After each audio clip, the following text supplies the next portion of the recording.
Man saves bear from drowning in Glacier. When he gets home, something terrible happens. The distressed grunting echoed across the Glacier Bay. A sound so out of place in the pristine Arctic silence that research biologist James Kavalek immediately stopped his ice core sampling to locate its source. Through the crystalline air, he spotted the dark shape thrashing in the steel-gray water near the glacier's terminus, where massive chunks of ancient ice calved into the sea with thunderous cracks that could be heard for miles. The young brown bear was perhaps 2 years old, still carrying the gangly proportions of adolescence. But his desperate movements in the frigid water spoke of a creature rapidly losing the battle against hypothermia and exhaustion. James watched from his position on the research vessel's deck as the bear made repeated attempts to haul himself onto the smooth ice shelf that stretched like a frozen highway into the depths of the fjord. Each effort ended in failure, his claws finding no purchase on the polished surface that had been worn smooth by tidal action and the relentless grinding of ice against ice.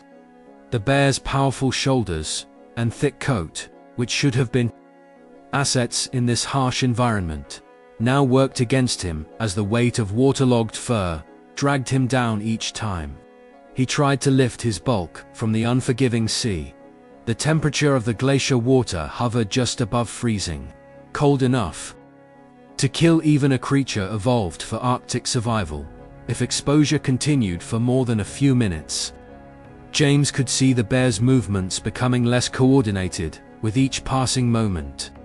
The strong swimming strokes of earlier attempts now reduced to weaker paddling as his core temperature dropped and his muscles began to fail him. The animal's breathing had become visible in short puffs of vapor, his mouth open in what appeared to be distress calls that carried across the water with heartbreaking clarity. The circumstances that had led to this crisis were easy to imagine. In an environment where climate change had made ice conditions increasingly unpredictable, the bear had likely been crossing what appeared to be solid ice when a section gave way, plunging him into water that would have been shocking even to his cold-adapted physiology. Now he found himself in a trap created by the very forces that were reshaping his Arctic home, surrounded by ice too high and smooth to climb, in water too cold to survive for much longer. James grabbed his emergency equipment, understanding that he was witnessing a death sentence being carried out in slow motion unless immediate action was taken. The bear's attempts to escape were becoming more frantic, but less effective, as panic and hypothermia began to cloud whatever survival instincts had kept him afloat this long. His dark eyes, visible even from a distance, held the particular desperation of a creature who understood that his strength was failing but had not yet surrendered to the inevitable. The Arctic wind carried the scent of ice and salt water, along with something else, the distinctive musk of a wild animal in distress. Each failed attempt to reach safety was followed by a brief rest period that grew longer as the bear's energy reserves depleted, until the pauses between efforts stretched into dangerous territory where hypothermia could claim victory over will. "Hold on there, big fellow," James whispered to himself as he prepared for what he knew would be an incredibly dangerous rescue attempt in some of the most unforgiving conditions on Earth. James's preparation for entering the glacier water required the methodical precision of someone who understood that a single mistake would create 2 victims instead of 1 rescue. He secured one end of his climbing rope to the research vessel's stern cleat, then wrapped the other end around his waist, in a bowline that would hold under stress but could be released quickly if necessary. The dry suit he pulled over his thermal layers was designed for Arctic research, not rescue operations, but it would provide crucial minutes of protection against water that could kill in less time than it took to drown. The shock of entering the Glacier Bay was immediate and overwhelming. even through the insulation of his protective gear. The water temperature struck him like a physical blow, stealing his breath and sending involuntary tremors through muscles that suddenly had to work much harder to maintain basic functions.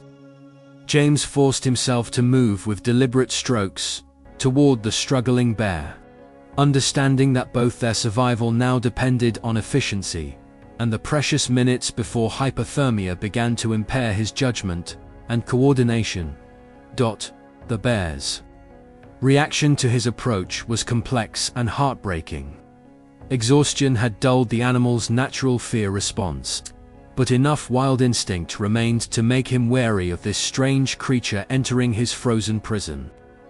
The young bear's dark eyes tracked James's progress with the glazed awareness of an animal operating on the edge of consciousness. His powerful limbs moving in increasingly uncoordinated attempts to maintain position in the water that threatened to claim him. James had anticipated that the most dangerous moment would come when he actually made contact with a panicked predator. But the bear's condition had progressed beyond the point where fight-or-flight responses were possible. Instead, the animal allowed James to approach within arm's reach, his exhausted state overriding millions of years of evolutionary programming that should have warned him away from humans. The bear's breathing was labored and visible in the frigid air, each exhalation a small cloud that spoke of a body working desperately to maintain core temperature, the actual rescue required James to position himself as a living bridge between the bear and the ice shelf, using his own body as a platform that the animal could use to gain enough height to reach the smooth surface that had defeated his earlier attempts. The bear's weight was enormous, easily 300 pounds of muscle and bone and waterlogged fur. But desperation gave the young animal just enough strength to follow James's gentle guidance toward the edge of solid ice. The moment when the bear finally hauled himself onto the glacier was one of mutual exhaustion and shared relief. James remained in the water just long enough to ensure the animal had found stable footing, watching as the bear shook himself vigorously and took several unsteady steps away from the water's edge.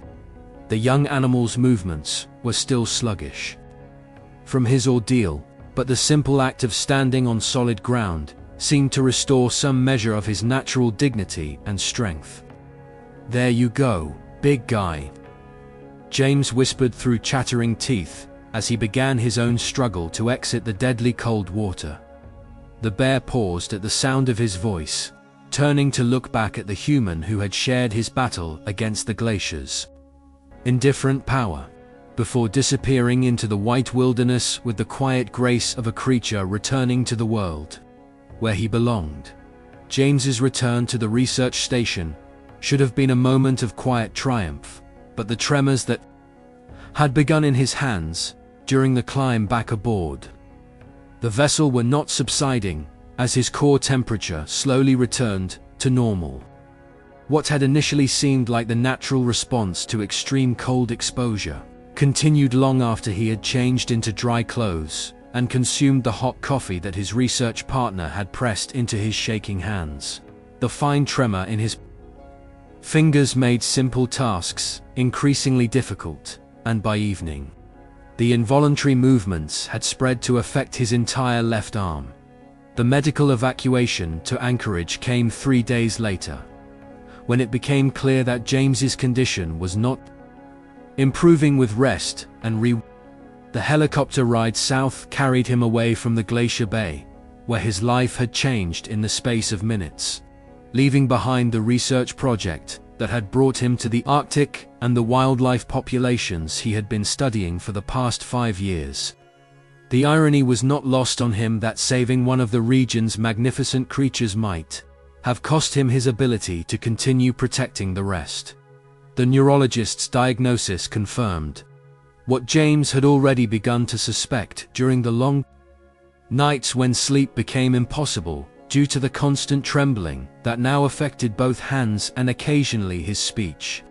The prolonged exposure to near-freezing water had caused peripheral nerve damage that would likely prove permanent, a condition that would make the precise work of field research impossible.